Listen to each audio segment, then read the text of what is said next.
Okay, good afternoon everybody to the People Committee. I would just like to say hello. I'm Mary, I'm the chief, oh sorry, I'm not the chief, but I am the chair. That's a habit that I've picked up from somewhere else. I'm new to the committee, as you can tell, both as member and as chair, but we've got a number of other members as well, so I just want to reach out and to say a huge welcome to them too, to Fiona, to Steve and to Paul, but no less welcome of course is our returning Malcolm as well, and our attending chair, Kirsty. So a huge thank you to everybody. I think it would really help when we're coming in as part of the meeting though for everybody to just introduce themselves, not to claim a title that they don't necessarily own, but just to introduce yourselves. Just so that we can get orientated with who everybody is, that would be great. I think if we're okay then just to continue on, everybody's familiar enough with the housekeeping elements, but just please make sure you keep your microphones on mute and to raise your hand if you're wanting to come in at any point. If we move on though, in terms of any apologies for absence, Sally? Thank you, Chair. Yeah, just to confirm, apologies for absence today. We have Julie Harkins, Temporary Head and Safety, Temporary Head of Safety and Assurance, and Jim Holden is attending instead on her behalf, and also Paul King, our Head of Training, and we have Area Commander Kenny Barber here today, and I myself am Group Commander Ali Cameron and Board Support. Thank you. Thank you, Ali, and welcome everybody.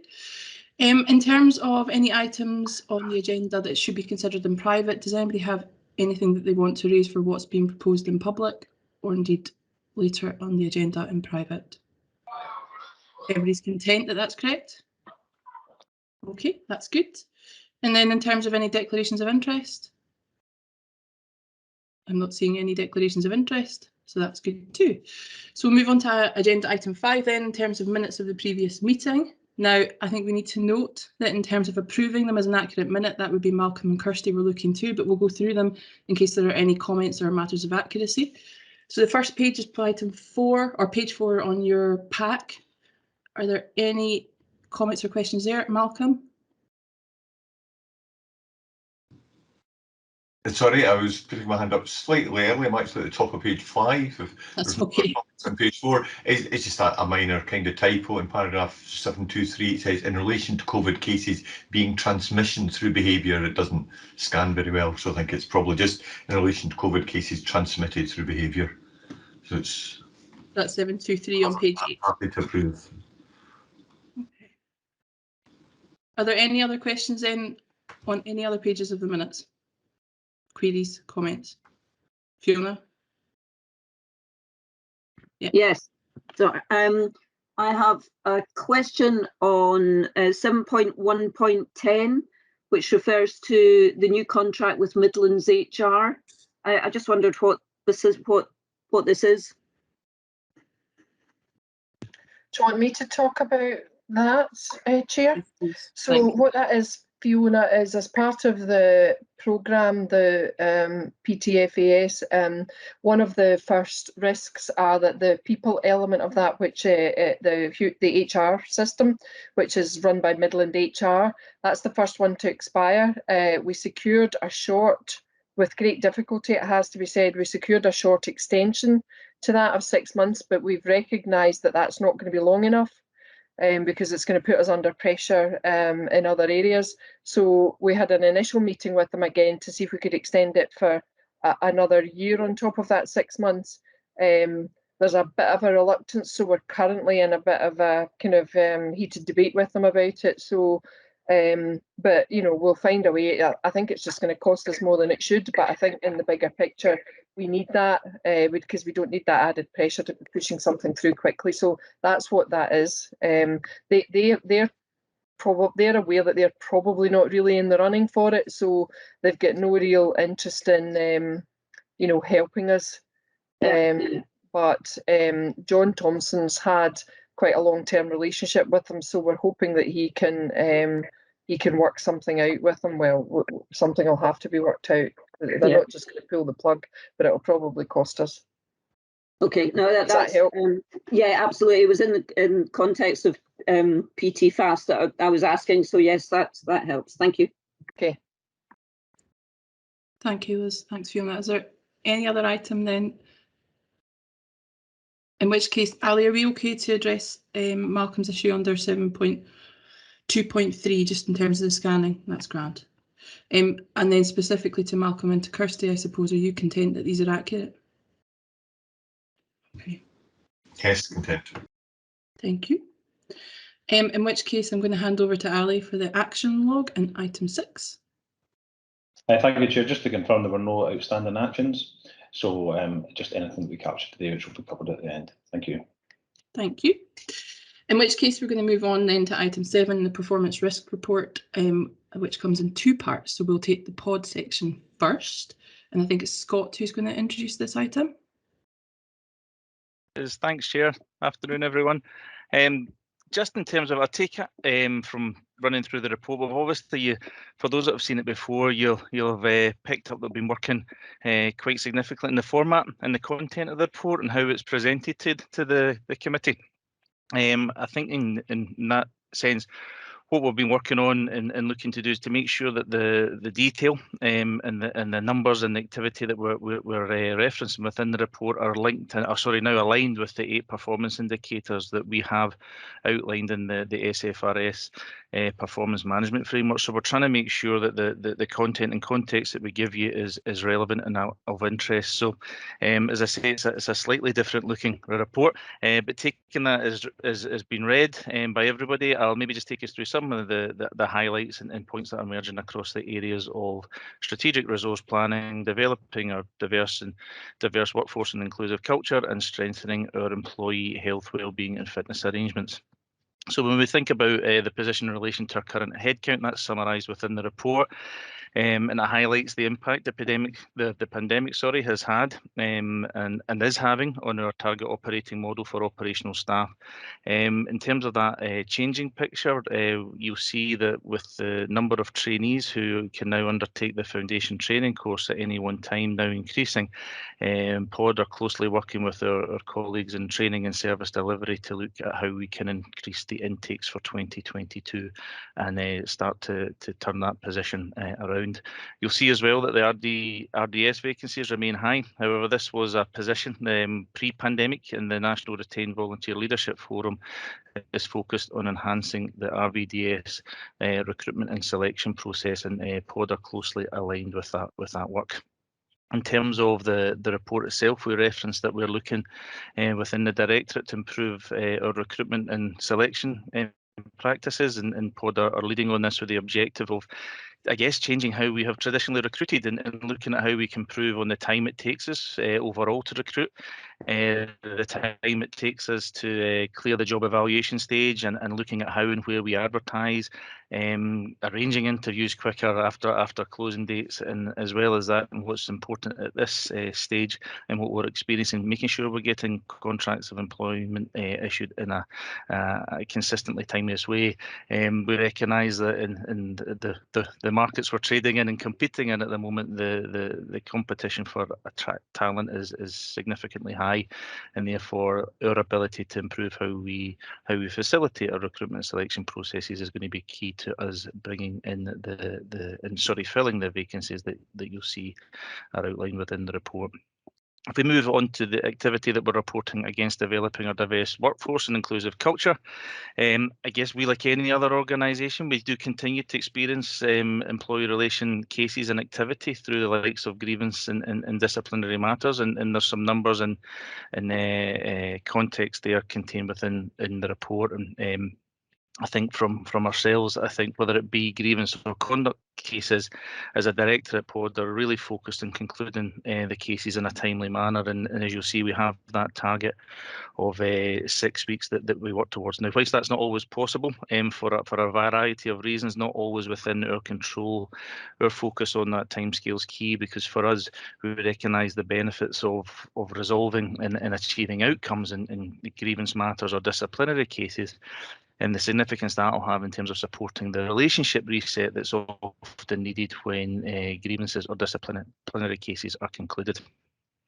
Just taking us into the employee health, wellbeing and fitness arrangements, and you'll see there that overall absence percentage is an improving position from the last quarter with a 1.37% reduction, albeit I think when we then dive into that, you can see that that in many ways is reflected or as a result of the significant reduction in absence within our operations control.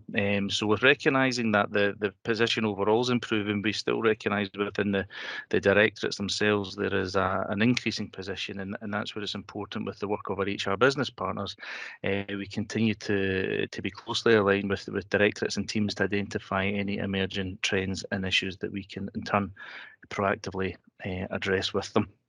So with that, Chair, I think that's a brief summary of the report. I'm conscious there's a lot of detail and data and indeed some commentary in there. And with that, I'm happy to pause and take any questions from the committee on the content of the report, which I, and along with other colleagues from Pod who are on the call, will endeavour to answer. Thank you, Scott. I think Fiona's going to come in first. Yeah, thanks, Chair. It's I may be missing a bit of context, but Scott, your comments on support, promote and monitor the development of a diverse workforce. I guess I'm wondering why we're looking at grievance and disciplinary cases. I don't understand. How does that connect with diversity? I seem to be missing a bit of a link here. I think it's part of it's a good point. I think in terms of just the nature of the content that we are reporting on links in with those 8 performance indicators, and that's with the reference to disciplinary cases and grievance cases is within the performance indicator itself. So do we have other measures? Suggesting we're looking for more. Sorry. No, so forgive me, I'm new. Do we have other indicators we're looking at in terms of diversity then, in addition to these, and what are they? We do, and we have that. We report separately on our equality and diversity measures and performance. Forgive me, there's an annual report that's escaped my mind. Kerry, you might be able to help me with the name of that report, but yeah, we absolutely do. Just in terms of what we're looking to do by way of pulling the report together and reporting in the right way to the relevant committee, rather than overburdening this committee with a whole load of indicators, but to give that reassurance going forward in terms of what we do with way of our performance framework, equality and diversity, and having an indicator on there is something that we're currently discussing in terms of how we might develop that going forward, because I think that's been part of some of the feedback as to where is an indicator or two that relates to equality and diversity within that framework. Okay. So, and similar with mental health as well, there are a couple of areas that we will continue to look at, Fiona. Okay, thank you. Thanks, Chair. Liz, I think you want to come in there too. Yeah, just a quick addition to that. Fiona, I can see why you would ask the question. It's just when we're looking at that information, we will pick out of any of these discipline and grievance things that are connected to potential issues with diversity, because that's sometimes how it manifests itself. But Scott's right, the wider analysis and monitoring and reporting of that gets done in a number of equality reports that we are required to produce, but produce anyway for our own interest. So it's not the sole means of monitoring it, but it's in there as an indicator that we would then use to pick out, you know, for example, if there was a concentrated number in one area, we'd be saying, well, there's a red flag there, we need to get in and have a look at that. So it's that kind of issue. Yeah, that does help. Thank you. Thank you both. Steve? Thanks, Chair, and good afternoon, everyone. I'm Steve Barron. I'm a new board member, delighted to be on this committee. So a couple first of all, Scott's good report and a nice concise introduction. Thank you for that. A couple of small queries. First one is about, be helpful for me to understand what the current COVID obstacles to recruitment are practically. I could guess, of course, but it would be good to hear what they are in reality.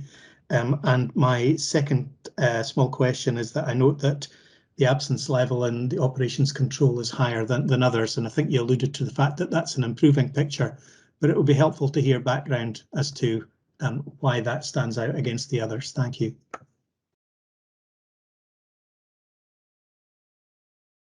Thanks, Steve. Maybe coming back on the first point around obstacles with recruitment under COVID, I think there's a couple of things internally and externally that I would maybe like to cover with that. I guess first and foremost, we have identified quite a significant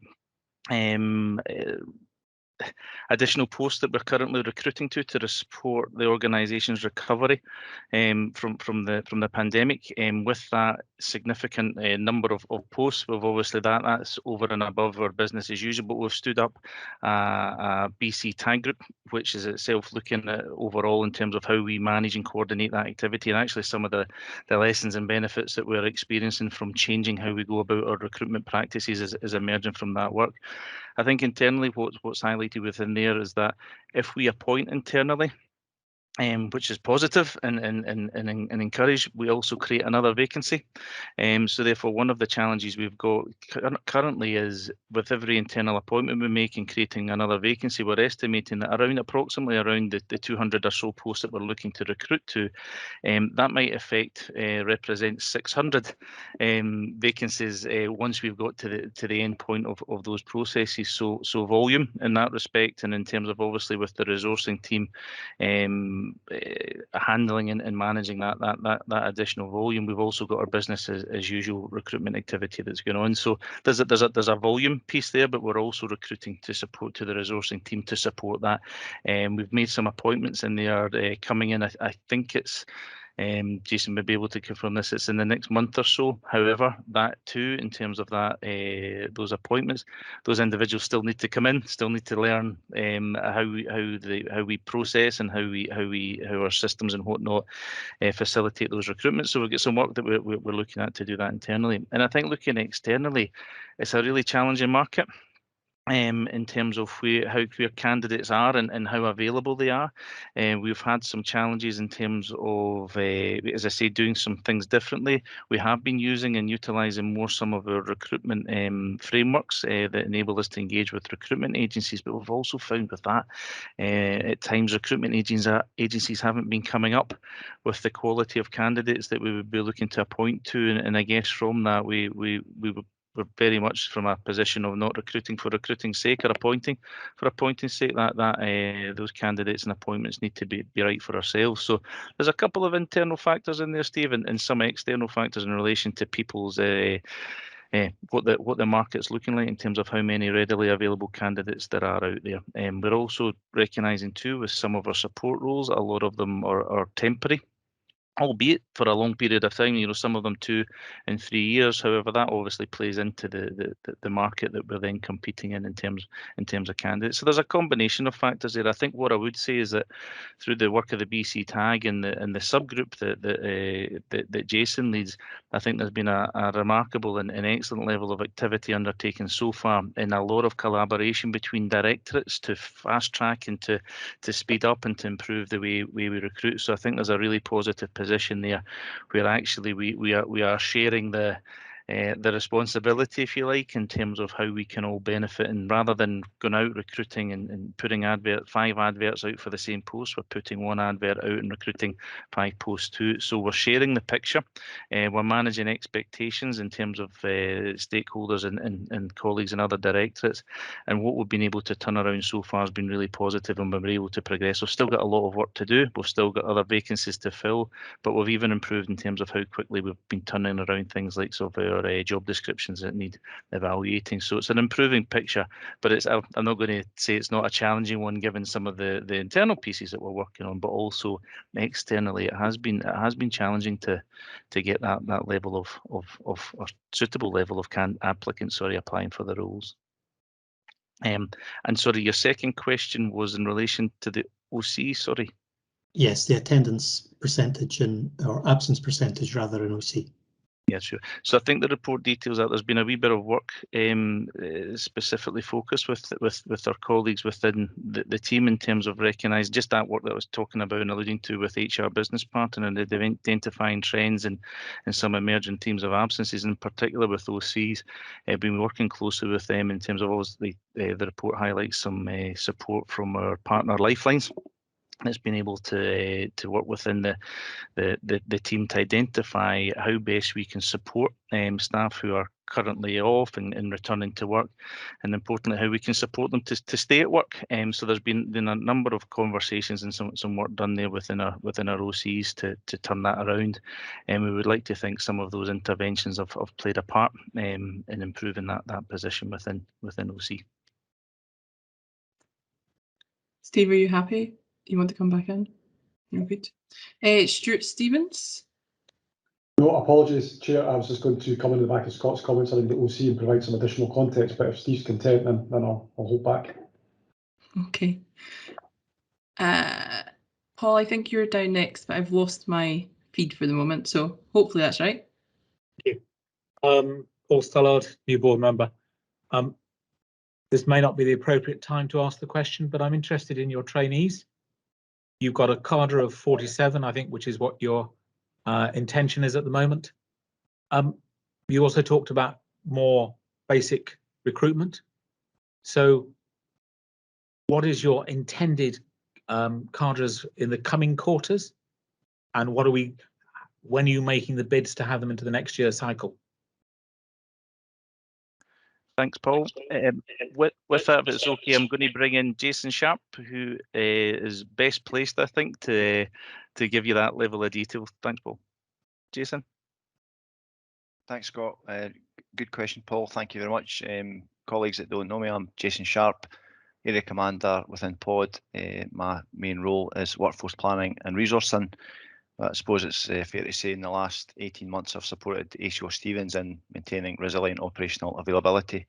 So I think there's a real knack to looking across these three kind of key themes for the service. So it's just bearing that in mind when I'm giving the narrative, Paul. So we have been, and it's one point that Scott never mentioned, was the physical distancing. Has been one of the challenges within training for our trainees based on the Scottish Government's guidelines. So we have produced updated workforce planning data that we're discussing with ACO for service delivery and training and what that might look like next year.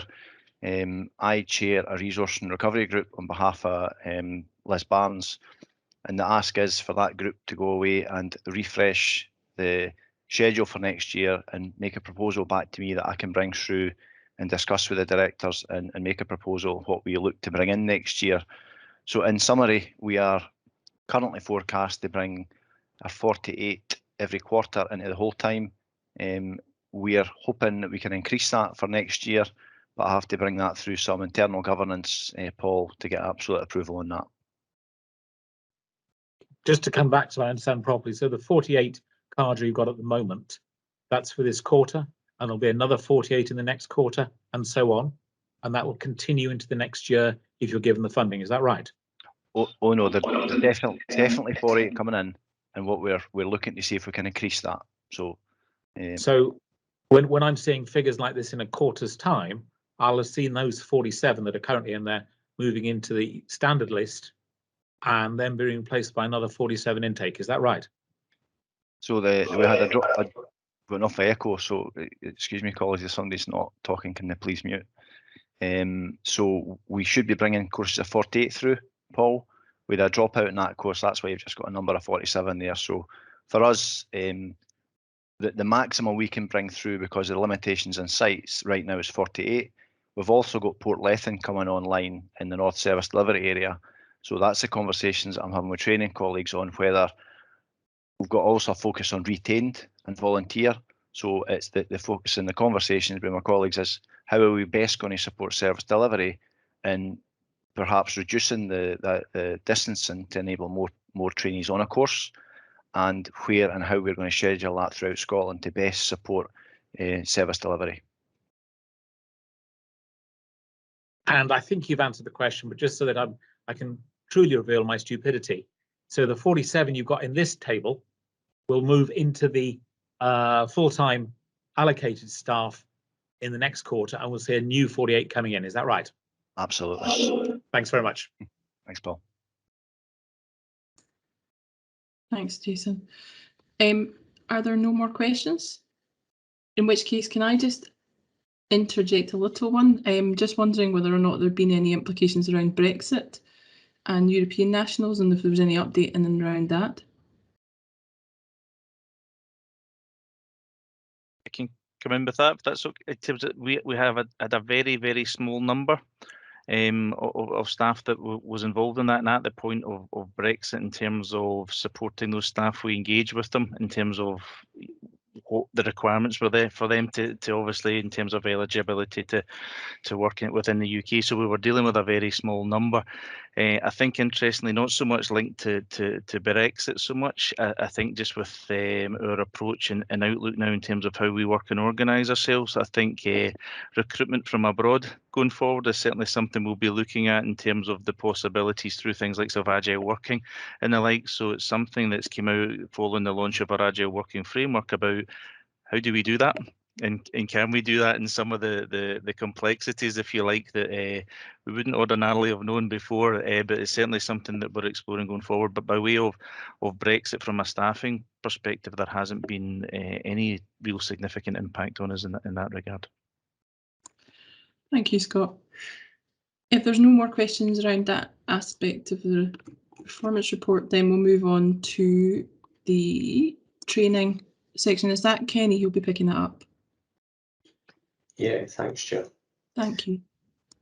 Hi, Committee. I'm Area Commander Kenny Barber from the Training, Safety and Assurance Directorate, and I'm an Area Commander within the training element of the Directorate. You'll notice that the performance report is split into two parts. I'll cover the training element, and my colleague Jim Holden will come in and present the safety element. The report that I'm about to cover covers the reporting period for Q1 for 21-22. If I could just start by covering some of the key successes before covering some of the finer detail within the report. To date, we have introduced 32 new retained and volunteer duty system trainees who have completed their initial training, which is titled Task and Task Management. And we've had 51 of the same duty system have completed their breathing apparatus and fire behaviour training, which makes them fully eligible then to ride on appliances. To date, as the discussions just covered, we've got 47 whole-time trainees, actually 35 of which graduate tomorrow here at the National Training Centre, with the further 11 currently at Newbridge, and their graduation is a week later. In the previous quarter, we've also introduced a modular element to Instant Command Level 1, which is at Supervisory Manager level, so it's Crew and Watch Commander level. And we successfully delivered a pilot of that modularised format up on Stornoway and Orkney, and I'll maybe cover that in a wee bit more detail as we pick up on the spotlight reports. In terms of our specialist rescue training, we've made quite considerable progress in our delivery to that, most of which, as I'm sure you're all aware, is aligned in our preparation for the upcoming conference of parties that's taken place. So there's been quite a concerted effort placed in as part of that planning element. Moving on to the risks. The risks have remained pretty much static, which in theory is actually a good thing, given that the COVID levels within the communities and what we've got. So the mitigation is such like that we've got in place is to prevent us, to enable us to continue to deliver the training. So the fact that the risk hasn't went up or down due to the mitigation that we have in place is seen as a positive. If I could move on to our spotlight element for this quarter. Spotlight element is around the delivery of Instant Command Level 1 training. The target audience for this training is our supervisory manager cadre. So as intimated there, it's aligned at crew and watch commander. I think it's important, just prior to getting into a wee bit more detail around the content of the spotlight, but this report is around the acquisition training. It's not around the competence. So prior to anybody entering into the development part, they must undertake delivery of an online module and an assessment. So that allows that every officer at that level that is riding in charge of a fire appliance does have a current incident command assessment, and making them current to ride in charge of that appliance, and that is captured later on in the report under 4.3. I think it's also worthy to note that due to the restrictions that are placed upon us by the pandemic and the impact of social distancing, all our courses are currently running at a circa 50% capacity, which is having a significant challenge, and is why part of the reason that we've had to push through and think of innovative delivery models to allow us to maximise our delivery and maximise the throughput of candidates. Earlier in the year, we produced recovery plans that was looking after a number of subject matters, of which incident command was one of them. And that's where this report has emanated from. And you'll see from the numbers there what we are looking to try and achieve in terms of delivery, of which we are having to utilise a number of delivery models. So whether that is a modularised format that's delivered at point of need, which is significant benefits both to the individuals and the organisation, or it's our traditional delivery model where we deliver that at one of our centralised national training locations. So to address the shortfall and recognising the challenges that we've got around geography, the team produced the innovative modularised format, and this can take place over a period of time of anything up to 12 weeks. Each of the elements of the course are broken down, and it's allowed to be delivered both over a hybrid delivery model. So part of the modules can be delivered online via Teams, and other elements of the modules do have that more practical approach that need to be delivered at either a training centre or a local fire station. The traditional model is more of a 5-day, Monday to Friday, or it can be delivered obviously over any consecutive 5 days, now with the introduction of the revised instructors' terms and conditions. As I touched upon, there is a number of significant additional benefits to the modularised approach. The local model means that there's a reduced need for candidates to travel to central locations. It leads to a reduction in associated travel and subsistence costs. It's reduced impact on the environment with the associated travel. And along with a number of other measures that have been identified within the Training Continuous Improvement Programme, will also help with the capacity issues that I touched upon.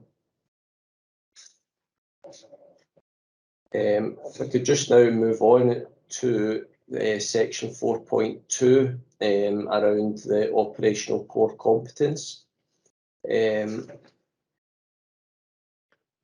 The figures are fairly static, and we continue to manage this between ourselves and service delivery colleagues. We are still moving through the challenges of COVID. There's been a number of challenges around some of our RVDS stations being able to attend their drill nights, but we have looked again to put in innovative solutions to allow them to work through some of these online modules, either from their home locations, mobile devices, and other means. The challenges around the attendance at drill nights has ultimately played a part in terms of the RVDS figures, and we continue to work with the retained volunteer leadership forum around supporting and how we manage through with our volunteer duty system colleagues and work through the maintenance programme for them. In relation to section 4.3, and I touched upon that when I was given the Spotlight report, we can see that through that, the competencies and currencies of our staff across all duty systems is fairly high, and the competence levels are good. Again, there was further innovative solutions have now been put in place to address the sort of under-reporting, I think it is, in terms of flexi-duty systems. So that's our officer cadre from station commander all the way through. They used to come to our National Training Centre, to our Instant Command Suite, where they would undertake their refresher training. Again, with the onset of COVID and the challenges around that, we had to look at an innovative way that we could safely deliver that training.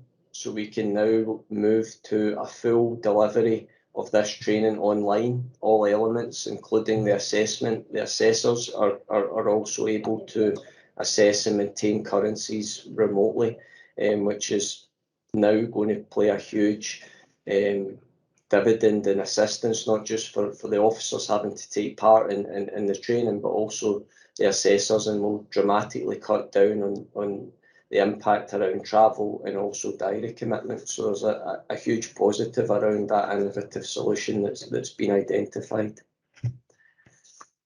And finally, if I can just touch upon the specialist rescue elements within 4.4. Again, we have made concerted effort to look at this area of training. And I think that's demonstrated within a number of the performance indicators there. The focus on COP26 preparations has certainly aided that. And I think moving on from the Q1 performance data, it reflects a really strong performance. Happy to pause there, Chair, and happy to take any questions around any of the elements from any of the committee. Thanks. Thank you, Kenny. I think Fiona's wanting to come in. Thanks. I forgot to introduce myself the first time. Fiona Thorburn, new committee member.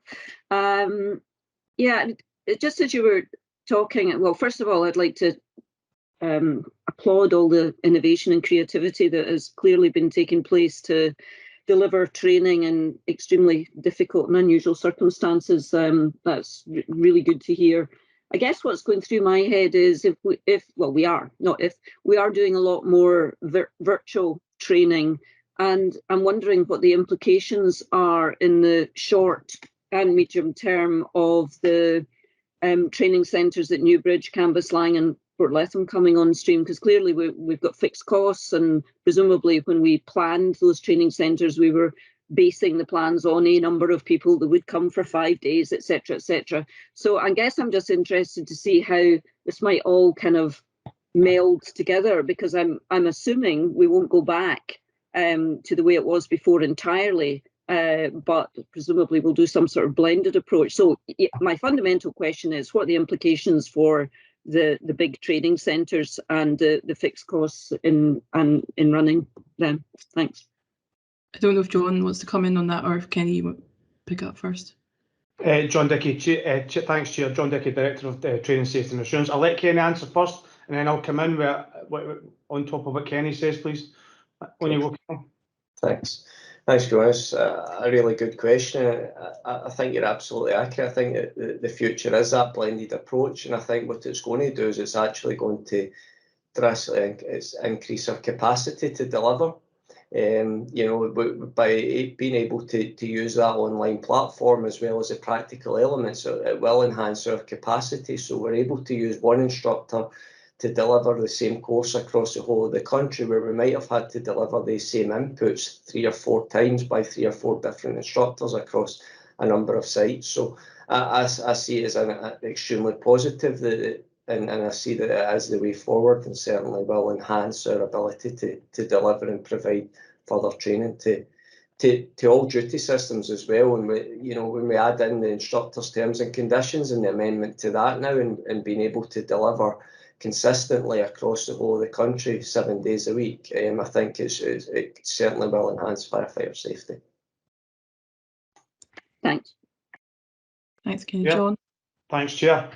Thanks for your question, Fiona. So our national training sites, as they are at the moment, are mainly for the acquisition training that we will do in the initial, and so we will always have a need for our resources at a national level to allow us to deliver that national core training through the acquisition phase. So they will always be there. And what we've tried to do with the development of these national training sites are risk specific for Scotland. So the NTC was developed by Strathclyde many years ago, fantastic facility. Then we done Newbridge, again, very much focused on the risks that are apparent within Scotland, and we've done the exact same in Portlethen. So Kenny's absolutely right, that blended approach is absolutely the way forward. And by bringing in this innovation, because we had to think of something during the pandemic to do this, it's a tool in the toolbox, and it's not one size fits all. So what the training team and I are doing is we're trying to make sure that we can apply that blended approach across various different methods of delivery, whilst also wanting to look at virtual reality in the future. One of the ways forward would be for that. It's just having a capacity to look at virtual reality at this point, but that's definitely somewhere where I'd like to go in the future. Again, it's got its benefits, but I only see that as a tool in the toolbox and not necessarily that one thing fits everything. Yeah, that's really reassuring. Thank you both. Thanks, John. Thanks, Kenny. Malcolm? Thanks, Chair. Yeah, Malcolm Payton, board member and member of this committee. One very minor thing is in the table on page 33. I think we've still got Staff Development Committee (SDC) at the top instead of People Committee. That just in fact, but no, I'd like to follow up the point we're making there, and I think that's very valuable and interesting that you're saying, John, this is one tool in the toolbox, how it works, because one of the advantages of face-to-face is obviously the interpersonal bit. And how you build relationships and so on, and we're all very aware, we talk about the fire service family at times. So I suppose what I'm thinking of here is there a risk if we do too much stuff online to not being able to build that sense of family, of shared ethos, of sharing anecdotes, shared learning? And I suppose how do we monitor that? Are we keeping a bit of an eye in the longer term of saying, well, is there any risk to the way we build that sense of teamwork if we're moving to more online or virtual learning or whatever? So just thinking of how do we keep an eye on that side of it, if you see what I mean. Thanks. Thanks, Malcolm. Just before John comes in, because I think he's going to come in on that, and can I add to that as well about how we make sure we maintain the exchange of culture, a positive culture between the service delivery areas, possibly in that context as well. Is it Kenny or John who wants to come in first? Yeah, they'll come in. So training is only one part of the fire and rescue service. Fire and rescue family is huge. That social interaction and teamwork happens on a daily basis, because there is no part of the organisation that works in isolation. We all work as a team every single day. SLT work as a team, and the various members of management, and that goes all the way down to fire stations. My view, Malcolm, is it is absolutely a tool in the box. We're not going all the way on one thing. And as I said when I was answering Fiona's point, was the reason why we'll get 11 national training centres is to allow for that acquisition of training, and very much when there's specialist training that's required. Now, what was said in the past, sorry, somebody tried to call me there. What we've done in the past is we've been bringing people off the islands, etc., to come and do training on the mainland. That was identified that was an issue. So we used that as the test bed and the pilot to try and make efficiencies there. And that was efficient for both the service and those individuals who were required to come across. So I think there is no I don't think there'll be any loss of that teamwork or the camaraderie, because individuals still get that on a daily basis, whether that be in their day job on the station or a managerial position, but indeed on the incident ground. So I don't see that as being a problem moving forward. And that also, looking at the cultural aspect that you were speaking about there, Mary, I don't see that being an issue either. I think it's very positive, because we are listening to our staff. Staff don't want to be coming off the islands to go to NTC. So we've been listening to them and coming up with ideas on how we can support that. So I think that that's showing that as an organisation, at all levels of management, we are listening to our staff and trying to adapt the way that we deliver our services to suit both the communities, but also the organisation and our staff. Thank you. That's really great to have that reassurance. Thank you. Thank you, John. Any more questions in relation to this aspect of the agenda item? In which case, I think we're moving on to Jim's part. Thanks, Jim. Thank you, Chair. Hi everyone, I'm Jim Holden, Acting Deputy Head of Safety and Assurance. I'm here on behalf of Julie Harkins today. So I'd like just to give you a brief summary of the safety aspect of this report, and I guess to start off with, I'll point out some of the key successes and work that's been achieved during the period. That's been recognised here as 5 new management arrangements and support and training modules, with 2 existing management arrangements having been reviewed. A continued refining of arrangements in relation to COVID, with a view to assisting end users. Again, continued influence and input into the document conversion project, the operational document conversion project, which is about the provision of relevant, concise and usable information to our firefighters at operational incidents and at the point of need. And finally, the agreement of our 21-22 improvement plan, which leads me on to the next section, which would be on the improvement plans. Sorry, I should have said the report focuses in on comparators between Q1 of last year and Q1 this year, but there's also some trend analysis in relation to the last 3 years' performance. So of the 89 allocated actions as part of the improvement plans, 21 of those were within our Q1, and at the moment, at present, we have 10 of those which have completed, but the remaining 11 are well underway with good progress noted. I'll focus in on the key performance indicators now, and you will note that all are showing a downward trend, a positive downward trend, with the exception of acts of violence, which I'll touch on in a short while.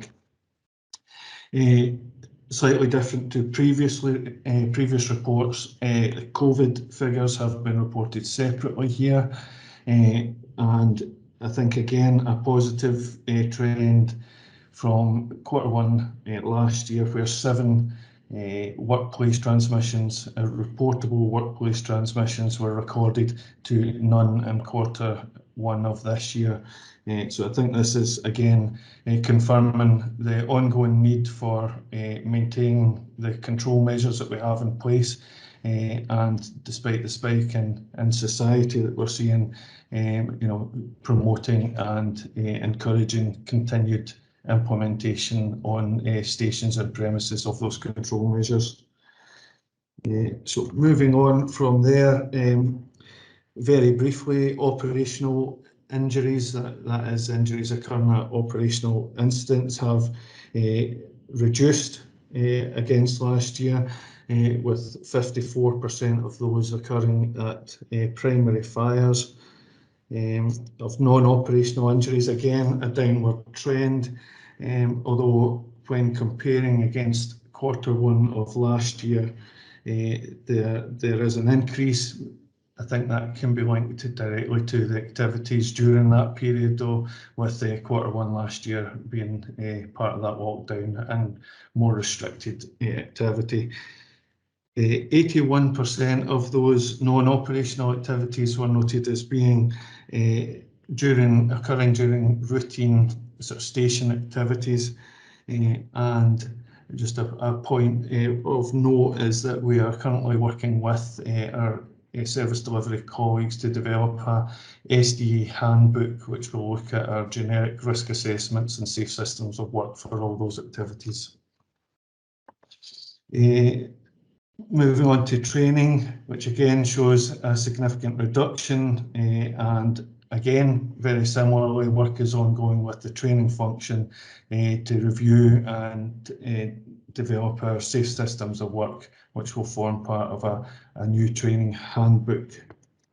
Within the service delivery areas, we've noted increases in accident injuries in the north and the east, with a reduction in the west, and most notably within the city of Glasgow, a reduction of 5 from Q1 last year to 0 in Q1 this year.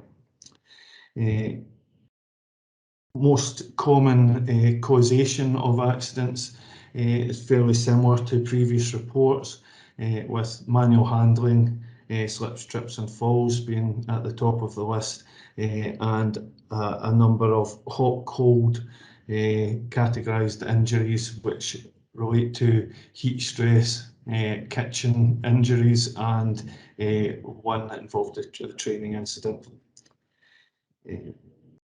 Again, for attention near misses, we've noted a reduction over the period, and this seems to be an ongoing decrease in near miss reporting, which we have identified. We have raised this through our safety and insurance improvement groups, and we have a draft health and safety fact sheet which is due to be published to try and reinforce the importance of near miss reporting. That being said, the ratio against RID or reportable incidents has increased, which is a positive. So that's went from 11 to 1 to 33 to 1. As mentioned previously, acts of violence have increased and show a steady increase over the past 3 years. There are no identifiable themes throughout the service delivery areas. However, we have identified some LSO areas who have demonstrated good practice in terms of the partnership working, particularly in relation to pledges with police, NHS staff, Scottish Ambulance Service, and a sort of combined way of combating acts of violence or violence in the workplace. So those have been identified and will be presented to our next safety and assurance subgroup with a view to spreading that across the country and the LSO areas. Excuse me, finally, in relation to vehicle accidents, we're noting a slight improvement over the 3-year period, and this quarter a reduction in vehicle accidents reported at operational incidents. However, low speed manoeuvres remain the most common type of vehicle accident, and a small working group has been established to look at this in more detail, and we are developing an interactive case study on low speed manoeuvres, which is in its final stages of development. That's a brief summary, and I'm happy to take any questions. Thank you, Chair. Thank you, Jim. Are there any questions in relation to that? Thank you. I'll take Paul first and then Steve. Thank you very much, Paul Stallard. Unsurprisingly, because of one of my previous jobs, health and safety is a great interest to me, and I would just like to commend you for the report, both for the progress which seems to be being made and also for the detail of the report. And that is a genuine commendation. So anything I say in small things should be taken in that light. I'm not trying to. You say in your graphic at the beginning you had 2 RIDORs. but I can only trace one in it. That may be an error in my close reading of the text, or it may be that your graphic is mistaken or it refers to something else, but you've got two as RIDDORs, but I can only trace one when I read the text.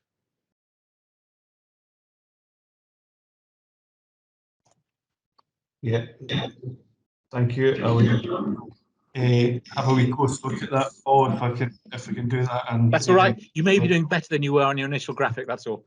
The second point is that when you look at the most common cause, you're getting manual handling, and I think you call it body movement, as the most consistent problem, and that is consistent. And I wondered if you wanted to say something about whether you have got, I should know this in due course, but about particular initiatives you've got to tackle that, because that's something which is pretty basic. Yes, absolutely. So we have recently reviewed our manual handling training, and we're looking to roll that out in more detail and at different levels within the organisation. We're also looking at our manual handling assessments and building that into our sort of procurement of equipment. So that's kind of considered at the early stages when we bring new equipment, etc., into the service. But yeah, making sure, and again, I referred to the SDA or service delivery handbooks. The manual handling elements will be included within that in terms of the safe systems of work, the signage, and the informing of staff and training of staff in terms of the requirements for manual handling. I see John's perhaps wanting to add to that as well. Thanks. John Dickey, Director of Training, Safety and Assurance. Paul, thank you for your question. Good question. And as the chair of the National Safety and Assurance Board, I recently reinvigorated the musculoskeletal group, which Julie Harkins chairs, and that will look at identifying the trends, but also putting in mitigation to try and start to reduce that again. It's we already had it up and running, and we did see a difference in it. But due to other competing demands and because we were beginning to see a downward trend in it, it was paused, but I've reinvigorated that as the chair of the National Safety and Assurance Board. Thank you for those comments. Another one, if I might, without becoming totally boring. You talk about the number of vehicle incidents, and you use a term which I think you use something like second driver or assistant driver. Is that what I would call a banksman? That's correct. And wouldn't you have don't you have standard training? I would have thought even as your recruit trainees would be trained as banksmen. Paul, this has been a long-standing issue about vehicle accidents, and in my previous roles in previous services, we were trying to address it. My previous role in Stuart's trying to address it as well. We've had working groups. We've had 2 or 3 people as banks people, whilst the vehicle is being manoeuvred at low speed or reversing, and we still hit things that have been there for 30 and 40 years. And I will absolutely take you for a coffee.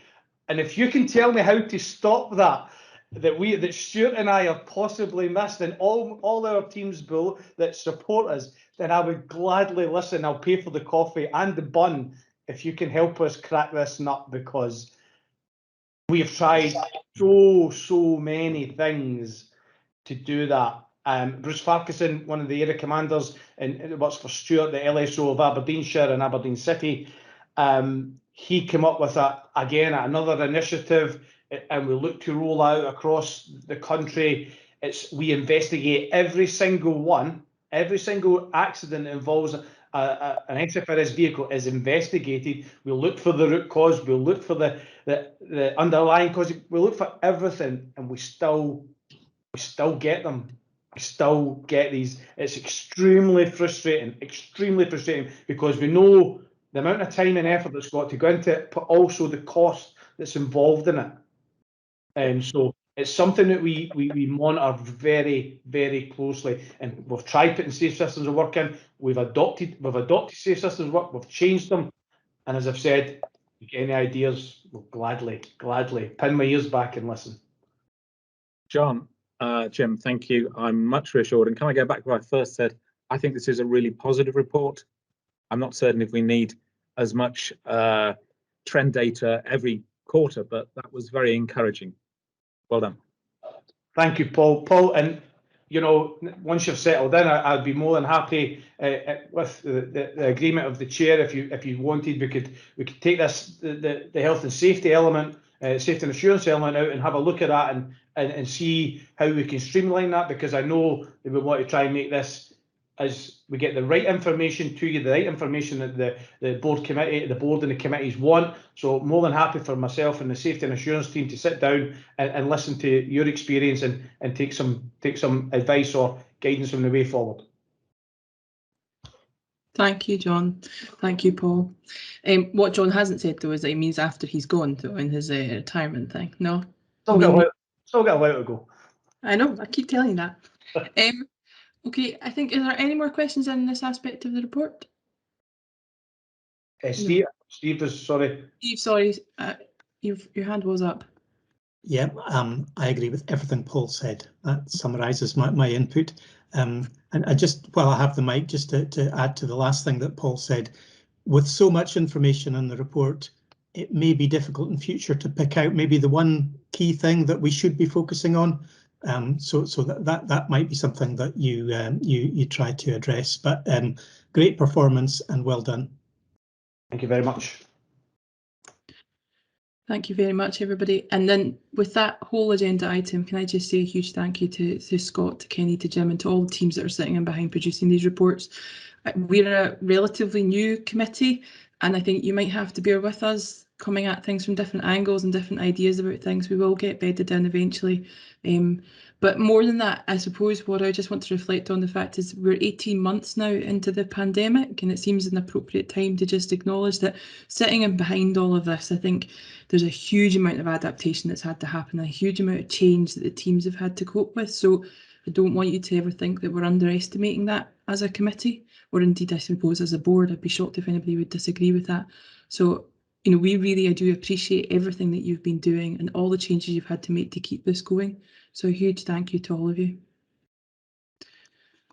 Everybody's nodding, so that's good. I didn't speak for everybody unduly.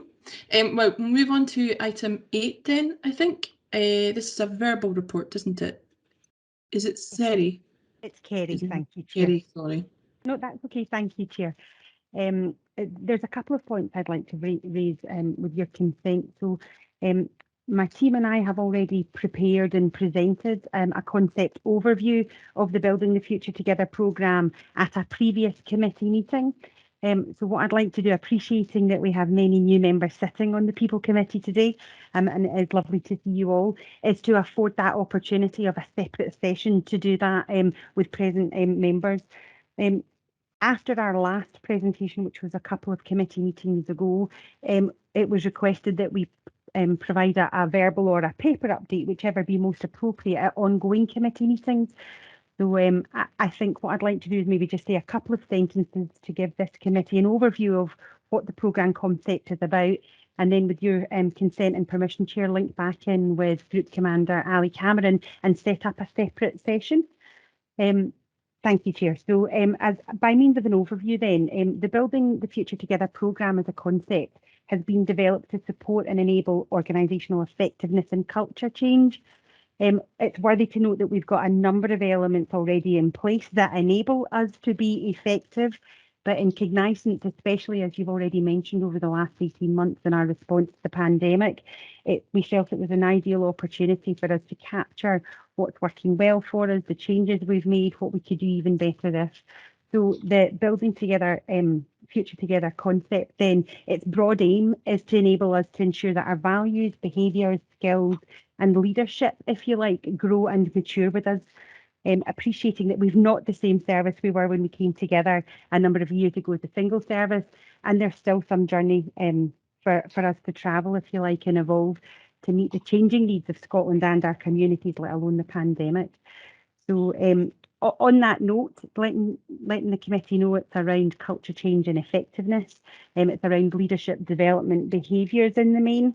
I'll link back in with Ali and we can set up a separate session and we can continue to discuss the concept, work to date, next steps, and have some dialogue around the programme itself, Chair. Thank you, Kerry. I'm assuming that there's unlikely to be any questions specifically from the committee at this point, and so we'll just take the action. I'm hoping to have an orientation to some extent, and so it's an action for Ali to take forward after today. Thank you. Thank you, Chair. Cheers. In which case, if we're okay, then we'll move on to item 9. Everybody seems happy. I think that we're going to have a look at the first part of this COVID-19 recognition scheme, in which we got a paper for, and it's Linda, I think, picking this item up. Thanks, Chair. Thanks. I know we've got some new members today, so just for anyone I haven't met this morning already at RANSC, I'm Linda McKenzie, the pod manager for rewards and benefits. But there's a couple of new faces there. Thank you. So this paper today is for information, so I'll keep it quite brief and that will allow us some time for any questions or comments, if that's okay. I know we've got some new members today, but most of this group will remember that the original recognition scheme was delayed at the start of 2020, and instead of that we launched a one-off scheme specifically to recognise the efforts of our staff who'd gone above and beyond during the pandemic. This was a first for us as a service, and we were really keen then to engage with those involved to review this process so that we could identify any lessons learned or improvements that we would like to make in relation to the main scheme. So the paper really outlines the detail of that subsequent review, and the recommendations section highlights a number of further actions for us to consider when launching the main scheme, hopefully later this year or very early next year, depending on resources, of course. Again, assuming everyone's read the detail of the paper, I'd maybe just like to highlight a few key points in relation to the recommendations. So firstly, in advance of the next scheme launch, we'll develop our comms strategy further in partnership with the comms team, which we hope will ensure that appropriate resources are available to support the launch at all stages, right through to the spotlight stories that we would like to share afterwards. Our comms team, as part of the review, did note that the extension of timescales to take account of the festive periods on our part did impact on their available resources, so we would seek to avoid that again in future. In addition, we would look to work on some targeted pieces with the comms team to try to address the imbalance between uniformed and support nominations, and you'll see within the content of the report that we had, I guess, proportionately more support staff nominations than we did uniform, which was quite unusual given the size of our staff groups. We'd also look to develop some supporting guidance for nominators. What we found was that the quality and content of nominations varied quite considerably, and this required significant additional resource from our team to support and to make sure that the nominations were robust enough for the panel to consider. Thirdly, we should consider the frequency of the recognition scheme launches. The main scheme, you might remember, outlines a quarterly process. However, we found this one-off scheme to require quite significant resource, both from my own team and also from the corporate admin team. I would suggest perhaps that 6 monthly may be more achievable for us, and also perhaps may make the awards feel slightly more significant for individuals if they are less frequent. You know, it's something that's a special event rather than something that happens all the time. And finally, the one-off scheme was linked to SFRS values, but focused specifically around about actions and behaviours related to the pandemic. For the main scheme, we intend to develop some key themes for nominations. So, for example, linking to a specific SFRS value or to other key service priorities, such as supporting our mental health strategy. So we'd quite a range of nominations in the one-off scheme, and we'd look to try and draw some themes perhaps from that as well. We'll be doing some further engagement rounds about generating ideas for these themes as the work develops later this year. So, in short, that's really just the key areas for us to consider going forward, and I'd stop there for any questions or comments. Thank you, Linda. Malcolm? Thanks, Chair. Thanks, Linda. Yeah, very positive. If it was for approval, I would be happy, but it's here for information. Just wanted to check, though, obviously it has gone for approval to, I think, the People Board, was it? Yes. So can I just check, were the recommendations accepted and are they happy, and is that the way it's moving forward? Yes. Thanks, Malcolm. That's what I said. They were. Cheers. I don't think there's any more questions at this point, Linda, but I think it all looks really positive, and thank you for that. I think anything we can do to recognise staff, especially when they're doing things above and beyond, is key and very important. So good luck. Thanks very much. Okay, thank you. Thanks, Linda. So we'll move on then to the attendance management policy procedure, which is another item just for information only. Is it Gillian, I think, who's picking up on this? No, it's just for items for information. So Ali, I think you've sent me a note about who's picking this up and I've missed something, sorry. Apologies, Chair. Just bear with us a second.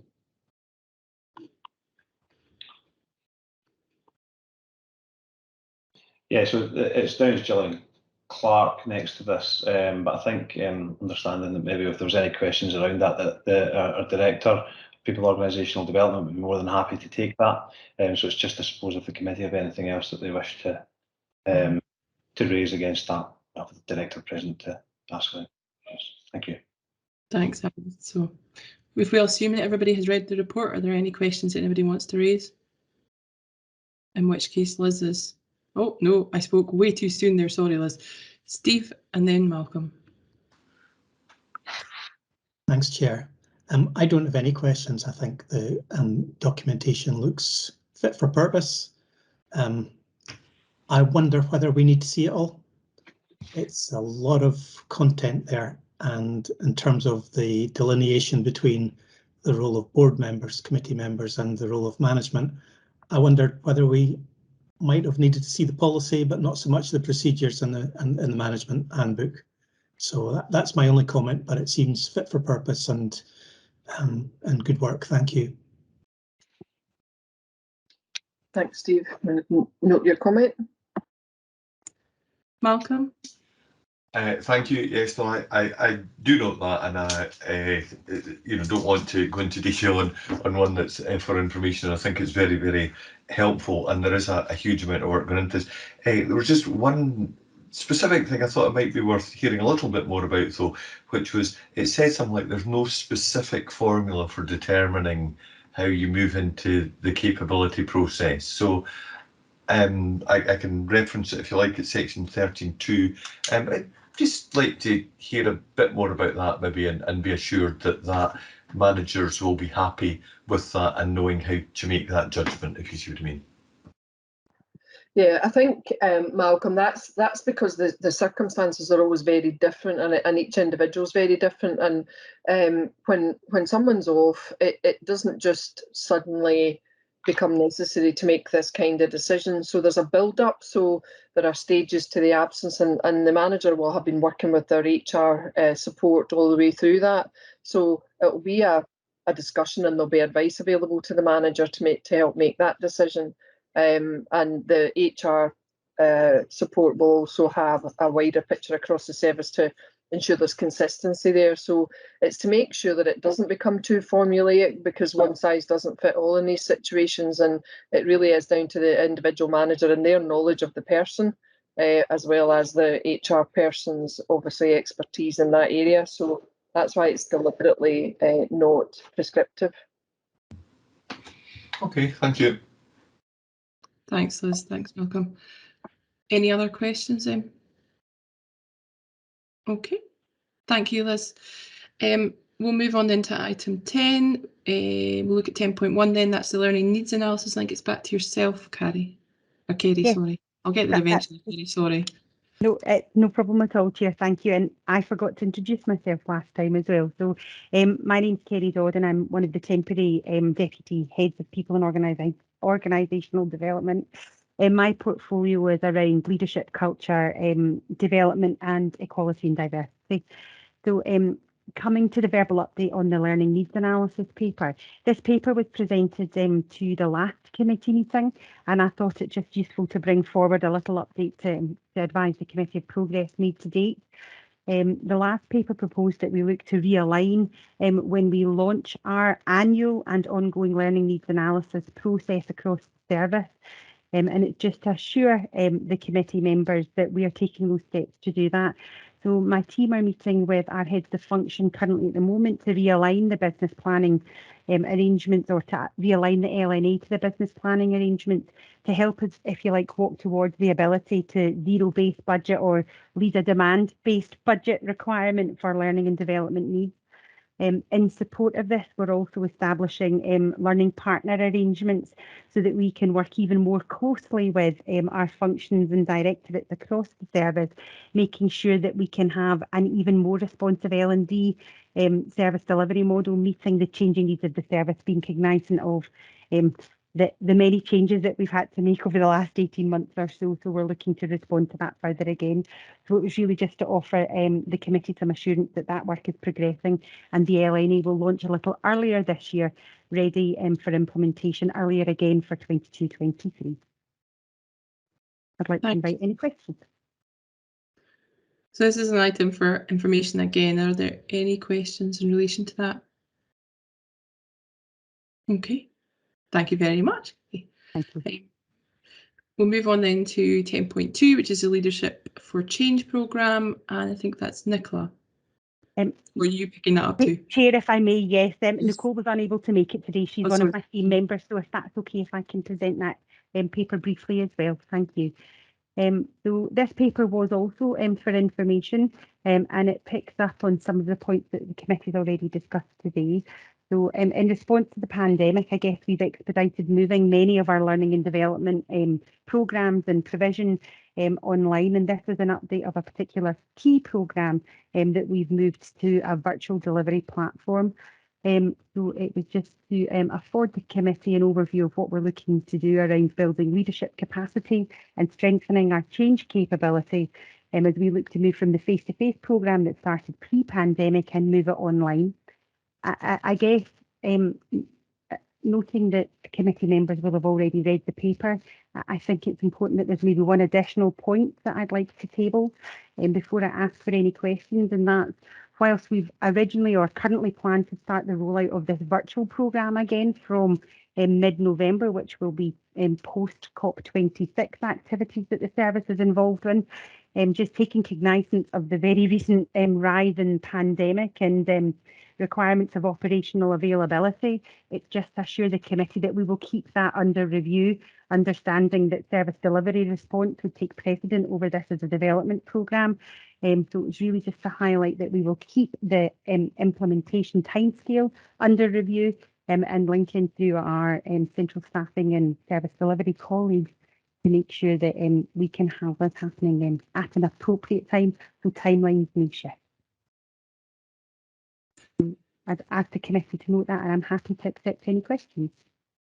That's great, and that's a good assurance around the changing, shifting environment as well since the papers came out, in fact. Are there any questions? Anything at all? Steve? Thank you, Chair. Good paper, well presented, thank you, and a very, very worthwhile programme indeed. One question and one suggestion. So my question is about the length of the programme, and I suppose that's trying to think myself into the seat of somebody who's undertaking the programme. In 23 weeks, there must be a risk that that the momentum isn't maintained and that some of the learning isn't necessarily linked up with the other learnings that would normally be happening around the same timescale. I just wondered if Kerry could tell us about whether the 23-week programme is any different from, whether or not there would be benefits from shortening it. And my other suggestion was, and I've seen leadership development programmes in a number of organisations over the years, and sometimes the most helpful aspects can be sort of maybe short, inspiring talks from successful leaders in other sectors, or even in other fire services, come to that. But sometimes it can be really good to hear people take their own experience, their own insights, the values that have seen them succeed, the techniques that they would recommend. Sometimes it isn't necessarily a perfect fit for the programme, but it can be the thing that leaves the most lasting impression with those who are undergoing development. So my suggestion is that if that could be fitted into the programme somewhere, I'm confident that that sort of addition would be of benefit. Thanks. Chair, if it's okay for me to respond, thank you. Steve, two great questions, and thank you. Hopefully you saw me smiling and nodding away, certainly to the second. So to take the first one around the timescale, this programme is a face-to-face delivery programme, or in person, if you like, with a 4-day programme that we split into a 2-day block and then a month or so's break and then a 2-day block, so that it was we could build on the concurrency and whatnot. When we look at where we are with the pandemic and understanding that we still want to build and strengthen both our leadership and our change capacity and capability, through speaking to many stakeholder groups and people across the service, they wanted us to try to make it shorter, sharper, so that we didn't have to look to take people completely offline and impact detrimentally at this current period through the pandemic. So this 23-week programme is to offer and afford increased flexibility to actually try and get some of our staff through it in the interim. And again, we're happy to keep that under review. And it's about taking everything in 2-hour blocks. And because we've moved from classroom learning to this virtual environment, I guess it's about ensuring that we're not putting colleagues under stress or duress, if you like, because learning for 2 hours in front of a screen is quite different from learning in a classroom environment. So I guess it's taking all of that into account. So that's some of the purpose around the duration this time round is flexibility, ease of access, and not being too detrimental on our operational availability. The second point, which I think links to that really well, is around that lived experience and seminars and peer learning, all of which are invaluable to broad leadership development programmes. Part of this programme is absolutely around including elements of peer learning, action learning. We have a suite of leadership inspiration talks already available to us that are pre-recorded that can be factored in. And this programme in itself, Steve, is one element of a wider leadership development programme. So whilst it's a programme we're rolling out across all middle and strategic managers, it forms a part of our ongoing middle manager programme. So it's one element of that moving forward, which indeed is more robust in its content and its delivery mode to take cognizance of that lived experience and learning from others and peers. Hopefully that will answer your question. Yep, sounds brilliant. Thank you. Thank you very much. Thank you, Chair. Thank you, Kerry. Unless there's any more questions, just thank you for that item. If we can, we'll move then on to item 12, which is another, sorry, item 11, I'm jumping ahead, which is another item, but this time for scrutiny. And I think we're going back to Kenny for the independent audit and inspection action plan update. Yeah, thanks, Chair. Committee, within Appendix A of the report provides a dashboard of all the current live action plans, and this is for noting. Today I'm going to focus on the HMFSI action plan for training of retained duty system personnel. The report by HMFSI was published in March 2020 and contains a total of 31 actions to address the 22 recommendations that was raised within the report. These are all contained within Appendix B of the attached report. Of the 12 actions that we still currently have live, 2 have been completed within the previous reporting period. These are 11.1 and 17.1. The remaining 10 are making steady progress. It is worthy of note, and I think we've touched upon it throughout the meeting and certainly during my previous delivery, that we have at times had to redirect some of our resources to support COVID recovery. And I think as we go through the report, that will become evident around a couple of the actions. So overall, to date, of the 31 actions, 16 are now completed, 10 are in progress, and 5 have been deferred. For the previous reporting period, that equates to a 2% increase in the overall percentage of completed actions. That takes us to a total of 79%. Unfortunately, due to concurrencies impacting on the capacity within the action holders function for actions 10.2 and 11.2, we've unfortunately not been able to meet the target date for completion of these two actions. And I'm respectfully looking to seek the approval of the committee today to see if we can seek an extension to the due dates for these to October 21, and this will allow the function to get the actions completed and finalised. That's my overview, Chair, of the report, and I'm happy to take any questions. Kenny, can I just come back that in the light of the current peak that's coming in terms of COVID, etc., are you content that October is still a reasonable timeframe?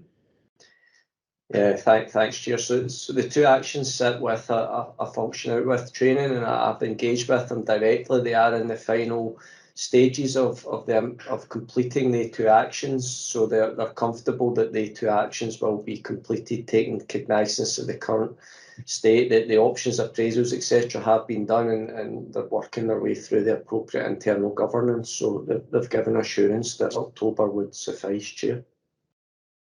Okay, thank you, Kenny. Are there any questions or any dissents to that extension? None? I think that's agreed, and then, Kenny. Okay, thanks very much, Chair. Thank you. Thanks, committee. Are there any questions more generally on any aspect of that? No? Okay, I think in that case we'll move on to the next.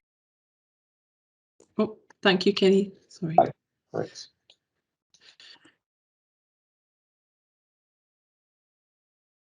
Sorry, too many screens open. So we'll move on then to agenda item 12, and that's partnership working, and that's back to yourself then, Liz. Yep, and short and sweet, there were no meetings, so there are no updates. That's very short and sweet. Yeah. So that's all good. We'll move then on to number 13, strategic risk register, and that's still with yourself then, Liz. Liz, you're on mute, my dear. Sorry. The risk register's there, so the way I would plan to do that is if there's any questions, you'll all have seen it. There's nothing specific that we need to call out. Okay. Nothing specific to highlight then. Are there any questions from the committee?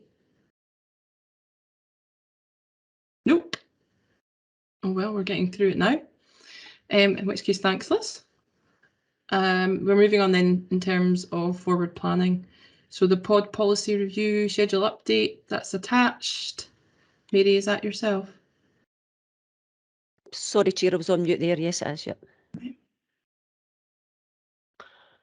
Okay, so this report that's attached will provide the People Committee with an update regarding the ongoing work that's happening in relation to the pod policies and procedures, and this is at the end of 30th of June, Q1, and the committee are asked to note the information that's included in the paper. The schedule was reviewed every month after we take into account our pod directorate plan and our priorities for 2021, with a particular focus on our essential policies and obviously stakeholder engagement that would be required in order to move this forward. So I can refer you to section 3 of the main report, Chair. During Q1, the following policies were published: our business travel, reimbursement of expenses policy, management of health conditions, and our whole-time uniformed instructor employees working hours and leave policy. And during the same period, Q1, we also issued our driver's health assessment policy and dignity and respect policy for consultation. In regard to the dignity and respect policy, this policy will signpost support and guidance to our employees to ensure that they've got confidence to raise any concerns that they have, knowing that these will be treated seriously.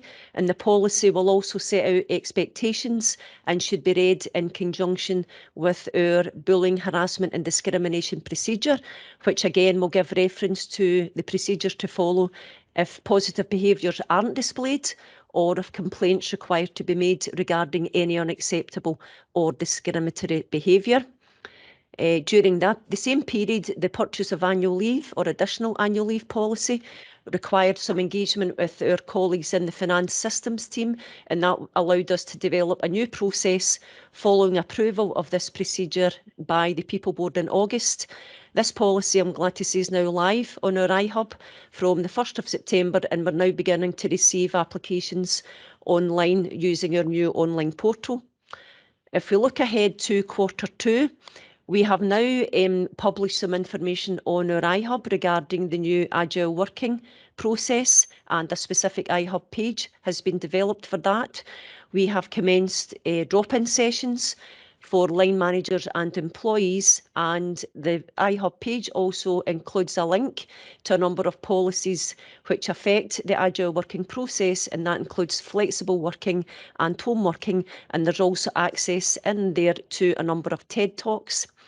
Our HR business partners are delivering these presentations from the drop-in sessions to their respective management teams across SFRS, and that will allow them to gather views from management team as well as employees.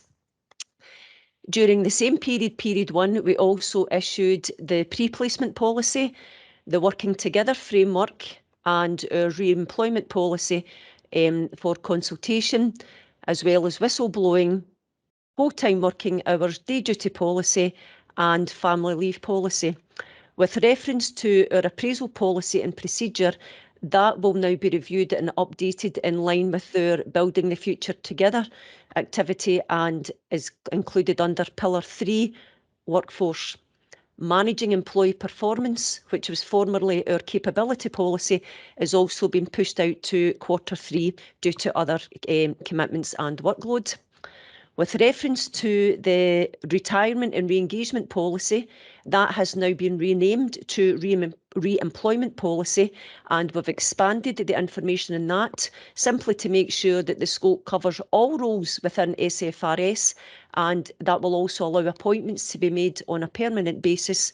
It will also make sure that we've got a more flexible approach when we're trying to fill any vacancies that we have, when robust workforce planning identifies that there is a need for that.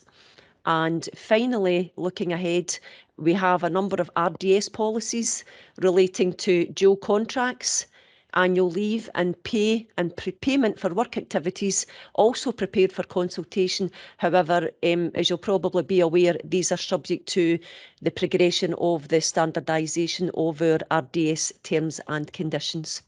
So that concludes a general update on the work of POD for Q1 and Q2. Chair, happy to take any comments or any questions that you might have.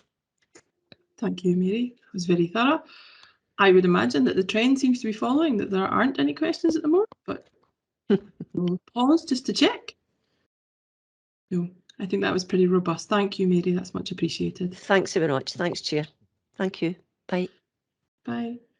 So we'll move on then to 14.2 and the forward plan. I don't think that Ali or I have noted anything particular that needs to come into the forward plan, but have the committee identified anything? No. We're content as is. However, I think that is probably a little bit subject to 14.3. Malcolm, do you want to come in? Sorry. Malcolm, you're still on mute. Sorry, yes, thank you, Chair. Yeah, sorry, it was maybe slightly quick. There was actually 14.3, so it does kind of link in. It was just one thing in the performance review. One thing that was mentioned briefly was the ongoing, maybe concerns, too big a word, but recruitment and retention of RVDS. That is, an ongoing issue, something that we've been aware of. And if you look back at the performance review, you will see it's a kind of trend. So I just wondered if that's something that we maybe want to consider for a future strategy day or something, of kind of where are we with RVDS recruitment and retention. So just at least putting a marker down for it just now, and then maybe thinking whether that's something we want to look at. Thanks. Stuart's flagged his hand. Maybe he's got a response to that. Thanks. Yeah. I'm be more than welcome to that. Malcolm, to provide that in the future if the committee members would like that. There's a lot of work going on that at the moment, and as you rightly recognise, it's quite a sizable risk, which is not improving as things currently stand through a number of issues and societal factors. So yeah, more than happy to do that. Thanks. I think for avoidance of doubt, we're proposing that that's for a strategy day for the board.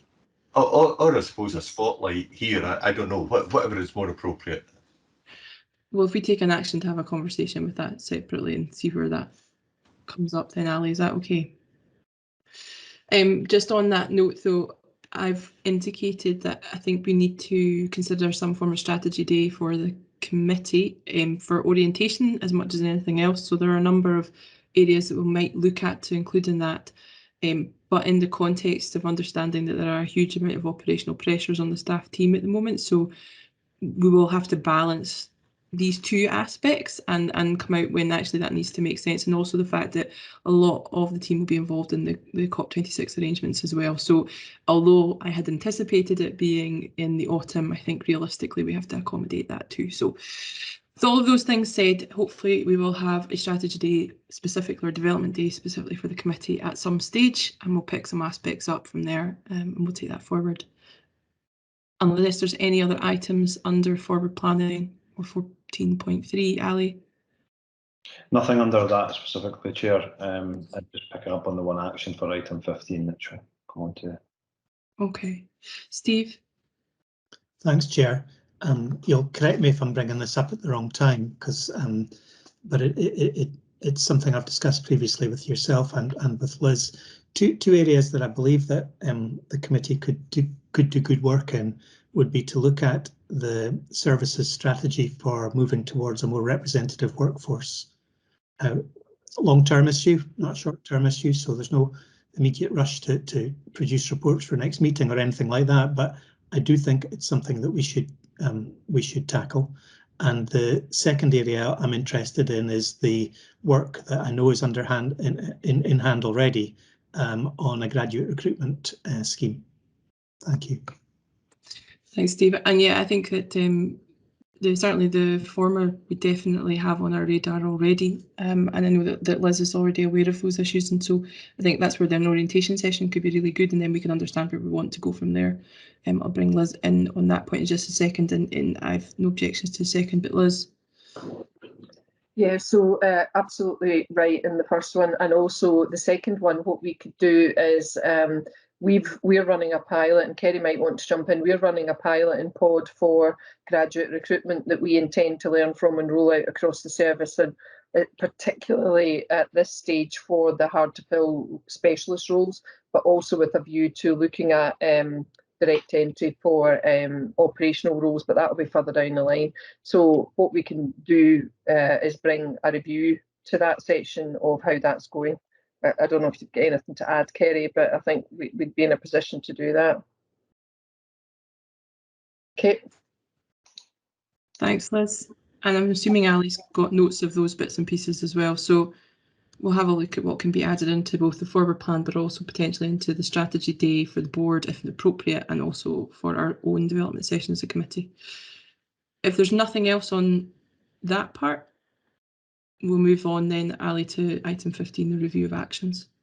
Yeah, thank you, Chair. As mentioned, just one action picked up, and that was in regard to arranging or integrating a further input relating to the workplace culture, building the futures for the committee, and try and do that into any future planned development sessions, taking into account what you've just said.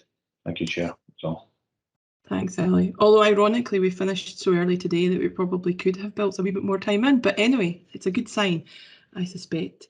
So that probably concludes the public part of the meeting, and the date of the next meeting being the 2nd of December.